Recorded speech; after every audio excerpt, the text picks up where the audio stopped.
আসসালামু আলাইকুম এভরিওয়ান। কবি বলেছিলেন বাঁশ বাগানের মাথার উপর চাঁদ উঠেছে ওই, মাগো আমার কোলের কাছে কাজলা দিদি কই।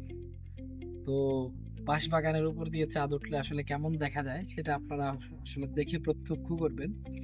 তো আজকে যে বাঁশ বাগানের মধ্যে দাঁড়িয়ে আছি, এটি হচ্ছে পৃথিবীর সবচেয়ে বড় প্রজাতির বাঁশ এবং এটাকে বলা হয় চাইনিজ ড্রাগন ব্যাম্বো।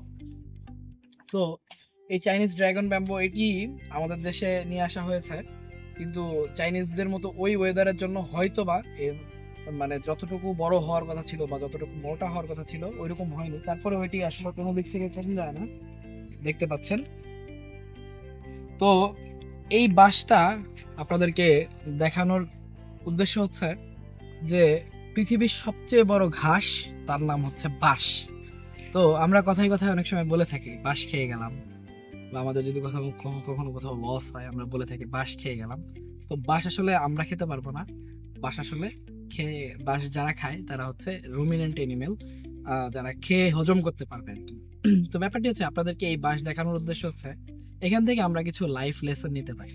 ব্যাপারটি হচ্ছে এরকম যে এই বাঁশগুলি খুবই ধীরে বড় হয়, মানে খুবই ধীরে বড় হয় বলতে এই বাঁশগুলির কম 5 বছর সময় লাগে এর মাত্র 10 মিটার উচ্চতায় আসতে, বা এরকম বড় হতে মাত্র 5 বছর সময় লাগে শুধুমাত্র 10 মিটার উচ্চতায় আসতে। এই বাঁশগুলি অলমোস্ট 60 থেকে 70 মিটার আমাদের দেশে হয়ে থাকে। তো চীনে দেখা গেল যে এত সময় লাগে কেন এই বাঁশের জন্য। তো দেখা যায় যে এই যে গত 5 বছর যে সময় নিল, এই 5 বছর সময়টা শুধুমাত্র নিল এই তার শিকড়গুলিকে নিচে দাবাতে বা নিচের দিকে দিতে। এবং দেখতে পাচ্ছেন এটি হচ্ছে গুচ্ছমূলের একটি উদ্ভিদ। এই উদ্ভিদকে মূলের উদ্ভিদকে বলা হয় হচ্ছে পোয়েসি, মানে এটি হচ্ছে পোয়েসি গোত্রের উদ্ভিদ, গুচ্ছমূলের উদ্ভিদ। এবং এই উদ্ভিদটা তার যে বডি স্ট্রাকচার হবে, এত ভারী বডি স্ট্রাকচার হবে, এটিকে ধরে রাখার জন্য শুধুমাত্র 5 বছর সময় ব্যয় করে তার ফাউন্ডেশনকে বা তার বেসমেন্টকে গ্রো করার জন্য। তো আমরাও যদি কোনো কিছু করতে চাই বা কোনো কিছু শিখতে চাই, তাহলে আমাদেরকেও এরকম টাইম ইনভেস্ট করতে হবে সেটার বেসমেন্টের জন্য, বা সেটা যে হওয়ার পরে যেন আমি সেই লোডটা নিতে পারি, সেই লোডটা নেওয়ার জন্য। তো খুবই সুন্দর চমৎকার বাঁশ বাগান, এবং এত বড় বাঁশ আসলে সচরাচর দেখা যায় না। এই জন্যই আপনাদের মাঝে এই বাঁশটিকে নিয়ে আসলাম, এবং এই বাঁশ থেকে আমরা একটা শিক্ষার মানে লাইফ লেসনের কথা বললাম।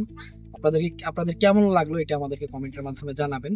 তো এটা যেহেতু কোনো সাইন্টিফিক ভিডিও, মানে সাইন্টিফিক যে তথ্যগুলি আমরা দিয়ে থাকি সবসময় এরকম না, তো তারপরে আপনাদের কাছে এই লাইফ লেসনটি কেমন লাগলো সেটি সম্পর্কে আমাদেরকে জানাবেন। তো আজকের মতো এখানেই বিদায় নিচ্ছি। সবাই ভালো থাকুন, সুস্থ থাকুন, বায়োলজি বুস্টের সাথে থাকুন। আসসালামু আলাইকুম।